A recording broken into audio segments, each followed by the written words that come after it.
দুপচাঁচিয়া উপজেলা যুবদলের যুগ্ম আহ্বায়ক ইব্রাহিম আলী। আমরা সাম্প্রতিক বিষয় নিয়ে তার সঙ্গে আলোচনা করব। আমি প্রথমে আপনাকে প্রশ্ন করতে চাই, এই 3 আসনে আব্দুল মুহিত তালুকদারের পক্ষে জনজোয়ার কেমন দেখছেন? ধন্যবাদ। বিসমিল্লাহির রহমানির রহিম। আসলে আমাদের দুপচাঁচিয়া, আদমদীঘি, বগুড়া 3 আসনে বিগত দিনের ন্যায় আগামীতেও বাংলাদেশ জাতীয়তাবাদী দলের ধানের শীষ প্রতীক বিপুল ভোটে জয়লাভ করবে।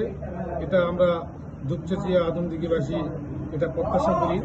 আর নির্বাচনী কলাকৌশলের দিক থেকে বিএনপি, দুপচাঁচিয়া, আদমদীঘি, বিএনপি, যুবদল, ছাত্রদল ঐক্যবদ্ধ হয়ে আগামী দিনে ধানের শীষের জন্য ব্যাপক গণজোয়ার সৃষ্টি করতে পেরেছে, এই আশাবাদ ব্যক্ত করে।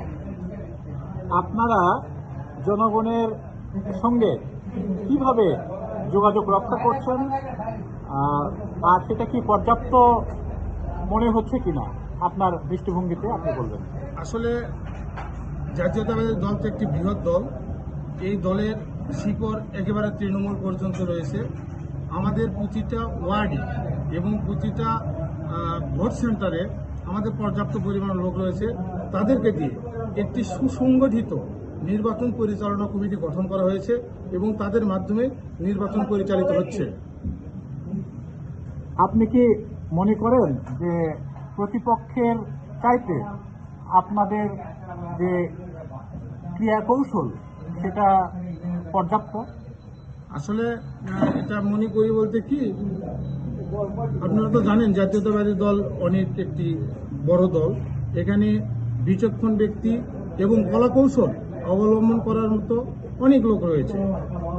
বাংলাদেশ জাতীয়তাবাদী দল আগামী নির্বাচন সফল করার জন্য যে কলাকৌশলগুলো অবলম্বন করবে, আমাদের প্রতিপক্ষ আমার মনে হয় তারা এতটুকু কলাকৌশল অবলম্বন করতে পারবে না।